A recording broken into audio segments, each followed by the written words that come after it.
Hello, so this is Mr. Ash again, and I am ready to officially complete this Houseman Intro to Blender tutorial that I've been working on. So here's my Unity scene, and technically this is all Unity, so we did conclude Blender. This is Unity add-on content. So there's my scene. Here's Houseman in there.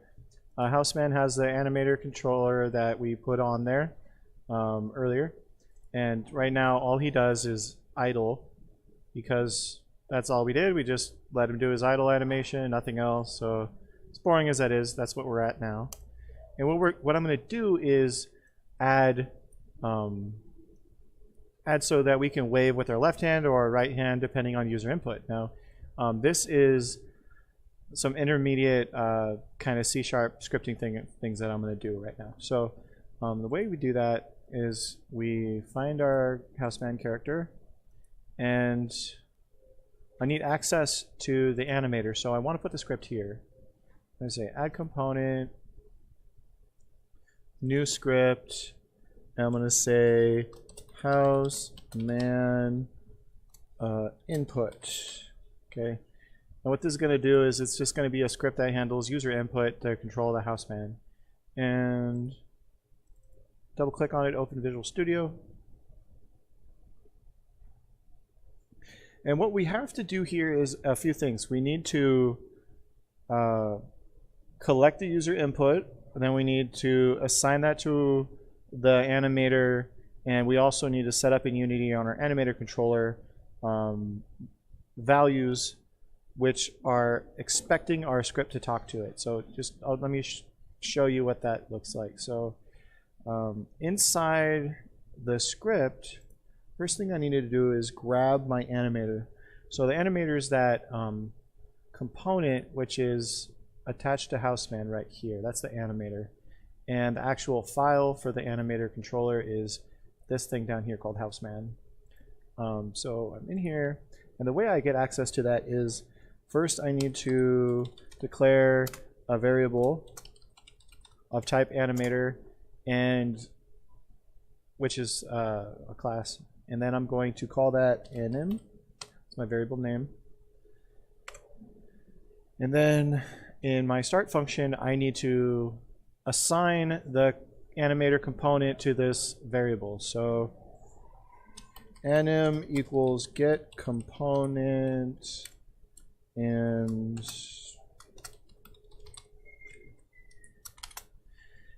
what this does is it says, okay, you're going to take this game object the script's attached to, you're going to get the component connected to it that is of type animator. So what this does is it just grabs the animator, and then in my update function I'm going to collect some user input and put this into a variable. So these are of type bool. These are true or false data types that I'm managing. So up at the top I'm going to declare private, let's call it public, because sometimes you need to troubleshoot these things. Making it public means I'll be able to find it in the inspector in Unity while my scene is running. So I'll say public bool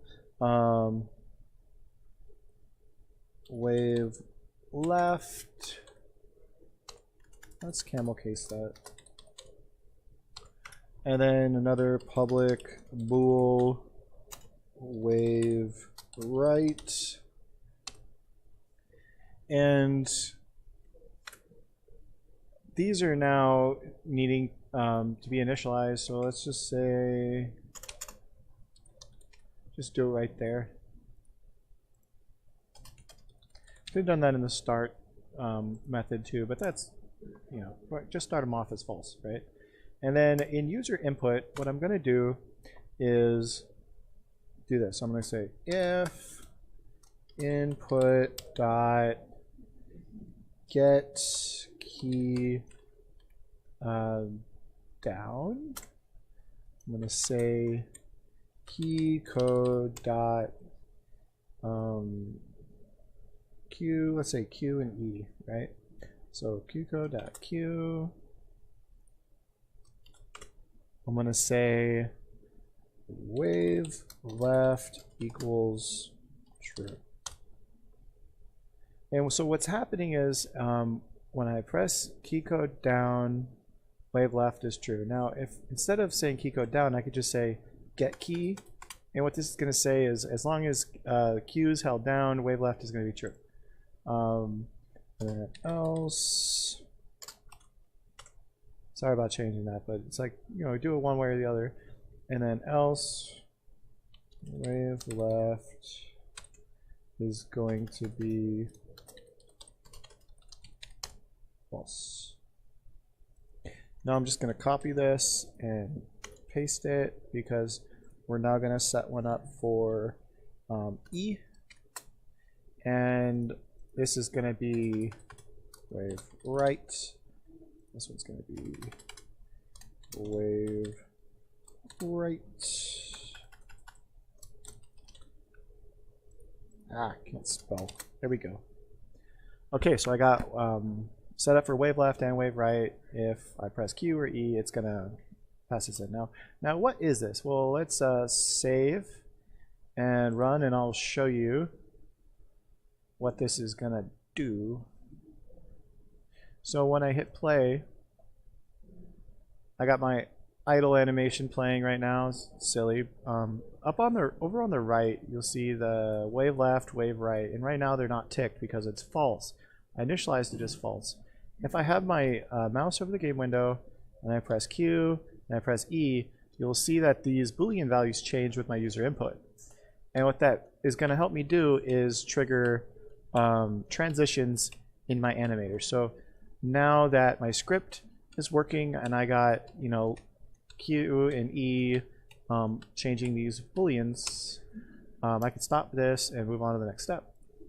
So I have wave right, wave left figured out, and now I'm going to set my booleans. And it actually would make sense to do this first. So an animator controller has parameter settings. So you go into parameters, and what you need to do here is tell ahead of time to the animator, hey, expect this sort of information to help trigger your transition. So I'm going to go in here, I'm going to say bool. I'm going to make a new bool parameter, and it's going to be called wave left. And naming these the same as your variables in your script is totally okay. Actually, I don't know if it's recommended, but it's what I do, and it's great because then I don't have to remember what I called it. I just called it the same thing as my variable in the script controlling it. Wave left, wave right. And then I go into here. I mean, this is all set up, right? And then I go into here. Then I need to go and call that animator and then use the method on it to set that Boolean value equal to wave left and wave right. So this is a little bit of a jumping through hoops that we got to do here. anim.setBool, and we're setting the bool called wave left to the value of wave left, and that's it. And what that means is, okay, take that value of wave left, now pass it into the animator for the value of wave left, and then you're going to do the same thing again, except now we're going to change this to wave right, and then wave right here. Cool. Okay, so when I hit save, go into here, and when I hit play, what I should find is that these wave left and wave right also light up. See? So now my animator controller knows that I'm pressing wave left or wave right. Before it was just my script, but now they're both happening at the same time, which is good. Now, yes, this is necessary if you can't actually have your animations use those parameters unless you do all that work. So that is set up. Now what we're going to do is transition from an idle state to a wave left when I press Q, and I'm going to transition to a wave right when I press E. So easy enough. So what I need to do now is create this empty state, and I'm going to assign a motion of, let's call this wave left. So assign wave left, and name that state wave left. And then I need to do the same thing here, create state empty wave right, and assign the motion. Excuse me, I just burped in the mic. Wave right. Now when I first named the motion clip, I just called it wave because initially I wasn't going to have two waves. This is cool. Okay, so now we have wave left, wave right. If we hit play, nothing's going to happen, when we press Q and E, because we haven't told our animation, hey, you got to go do that wave left or that wave right when I do this. So what we want it to do is stop idling, and then as soon as it's stopped idling, it's going to go wave left when you press wave left. Okay, so wave left. Okay, so this is called make a transition. So you're going to make a transition from idle to wave left, and this transition is going to occur when wave left is true. And then we need to set up another transition. So click on here, make transition to wave right. Click on the transition when wave right is true. And this is where you have to kind of make some decisions about how you want your stuff to blend. In here, you can see that where they're overlapping. This is the blending of the motion. So what you can do is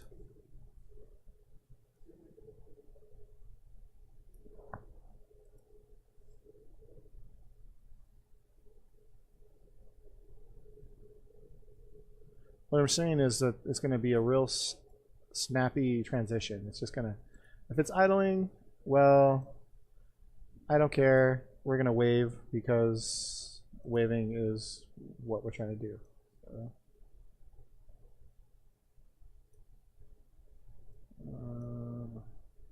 Basically, these things are being blended together. So no matter what it's doing, it's going to just jump to waving. Because, yeah, I don't care if idling and waving are mixed together. And what this is doing is actually blending between these two different motions. It's really cool. Let's keep exit time checked because I don't like to play around with too many things at once. And then I'm just gonna hit play.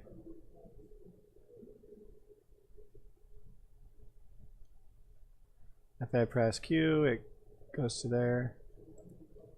And then it's stuck because I didn't get the transition back.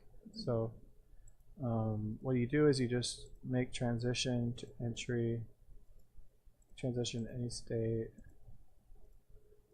make transition back to idle, and then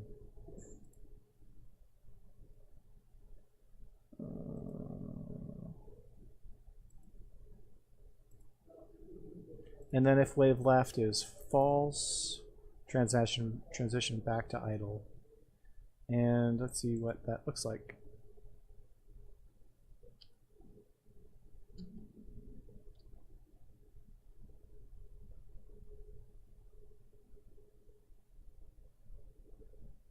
And it kind of freaked out there.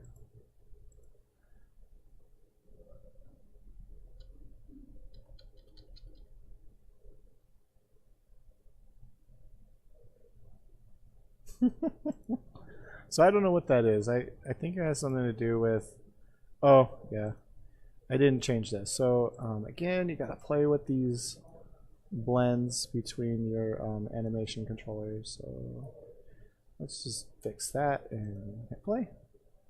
What it was doing was stopping in the middle of exiting, and you gotta be holding down Q when it reaches the end.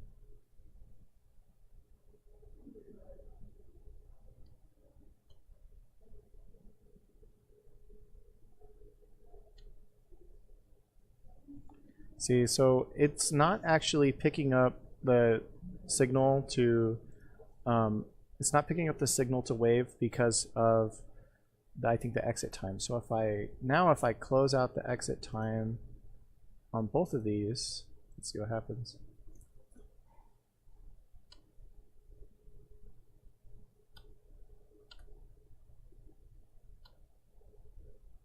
basically it doesn't matter now if I'm idling or not. It will do what I tell it to do.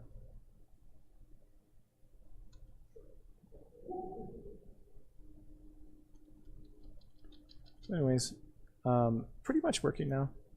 So anyways, that's an introduction to a little bit of an introduction to the animator controller settings and how to play with parameters and scripts. So here's our script in Visual Studio. I had to declare the anim variable, and then I had to use getComponent to grab the anim, the animator to shove into the anim variable. And then I had to do a little bit of scripting with our input class and set the Boolean values here. In Unity, I had to program my animator controller by setting up these states and assigning the motions to them and the transitions. Now, this is tricky stuff. I'm not an expert by any means, but I just wanted to basically show you that you could go from Blender, character, animations, drop them into Unity, and with a little bit of work, get it working the way you want. I've done this with more complicated models and animations, and it does take a while, so a little weird to do that on camera here. Anyways, thank you for watching. I think I'm done with Houseman. Don't expect to see further Houseman content. I know it's disappointing, but this is it, so thank you very much.